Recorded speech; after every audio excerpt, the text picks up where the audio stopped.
Hello everyone, my name is Phawx. This is episode 2 in the series of what we know so far about the GPD Win 3. In this particular episode, we're going to touch on 3 questions that have been asked of me often enough and show some new images not yet seen of the GPD Win 3 and share some of my comments on those. Before we begin, at the current moment, the only channel to see the Win 3 running games is on GPD's own YouTube channel. There's a link in the description field below if you want to take a look. Alright, let's tackle the questions. Number 1, when is the Indiegogo campaign? The IGG campaign has been communicated to me to start in January of 2021, roughly 4 to 6 weeks from now. My expectations are that IGG will conclude at the end of February.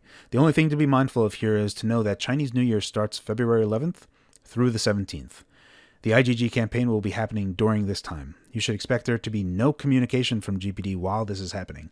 This isn't a big deal because the IGG campaign won't be fulfilling any orders while they are on holiday. It's just something for you to be aware of. Number 2, how much is the GPD Win 3 going to cost? At this moment, as far as I know, there is still the plan to have the 2 tiers of the Win 3 available. There's going to be the Win 3 that has the 1135 G7 and the 1165 G7.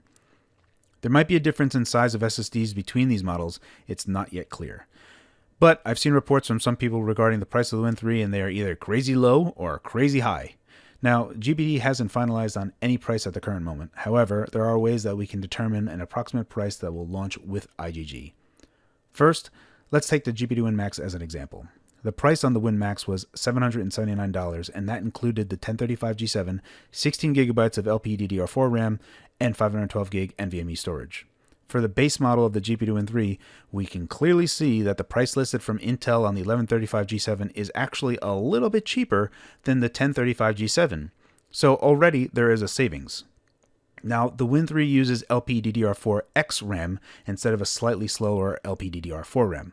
Let's call this a wash and say it's price parity between these two with regarding to RAM and CPU. However, remember that the GPD Win Max uses an EDP to MIPI adapter internally to have the 8-inch display work. When we look at Tiger Lake, you'll notice that Intel now directly supports MIPI on their Tiger Lake line. This used to be exclusive to their Atom lineup, but now we have the benefit here. What this means to you is not only will the Win 3 have a smaller 5.5-inch screen compared to an 8-inch screen, but the Win 3 will also not have the EDP adapter. So less expensive display and a big savings in getting rid of the EDP adapter. Basically, if the GPD Win Max was $780 on Indiegogo, you should expect the Win 3 to cost less than the Win Max. How much less? I don't know. Also again, GPD hasn't revealed any pricing to me at all. I'm merely comparing costs from the Win Max to the Win 3 at simple materials costs. To set expectations, I would say the lower end 1135 G7 model will be less expensive than the Win Max comparatively. Question 3. Will the dock be included? I asked this question a few days ago and I was told the dock is an optional accessory, not a standard accessory. So no, it will not be included. Question number 4. Will the dock be an eGPU? Also no. It's a fancy USB-C breakout. These types of things even worked all the way back to the GPD Win 2. It's just that this is built in such a way to accommodate the Win 3 and has a cutout to support cooling. Alright, let's take a look at some images that you haven't seen just yet. Here is the internals of the sliding hinge design. We can see it slides along 4 rails. These channels are going to be the area that will be stressed for durability, and we'll have to see how well this holds up over time. In the center, you have a clear view of the open channel for the display cable to slide along.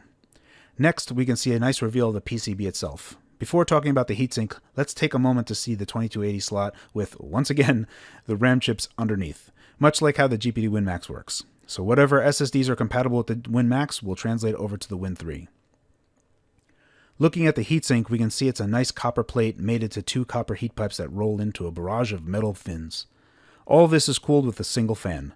Regarding TDP, all tests you've seen of the 1135 G7 model have been running at 15 watt. However, GPD does tell me that they have tested this heatsink at 28 watt and it can handle it. I'll be sure to test that myself when it comes in, but for now, let's take that with a grain of salt. Looking at the PCB, we can see it was made in August of this year, and if we look at this older PCB, we can see GPD has been working on Tiger Lake for quite a while.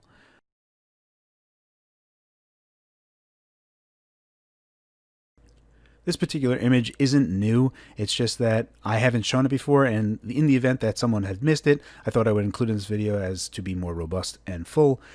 GPD is including paddle buttons on the back of the Win 3, much like the Steam controller's paddle buttons. The one thing worth noting here is that GPD is working on button mapping software. I don't know yet if this is going to be something that will be written directly to the controller firmware itself, or if it will need to be running in real time, much like Joy-2-Key is. I'll have more information on that as it's revealed, as well as the software is revealed, so stay tuned for that. The only thing I'd like to mention before closing this out is GPD's own image showing off the analog triggers. This isn't new info, but for the people that didn't quite grasp what that offers, this graphic shows it a bit better. Basically, you'll have full control of L2 and R2 analog triggers. For instance, in driving games, you'll be able to finesse how much you push on the throttle. This is it for what we know so far. I hope it was informative. As always, guys, thanks for your time, and thanks for watching.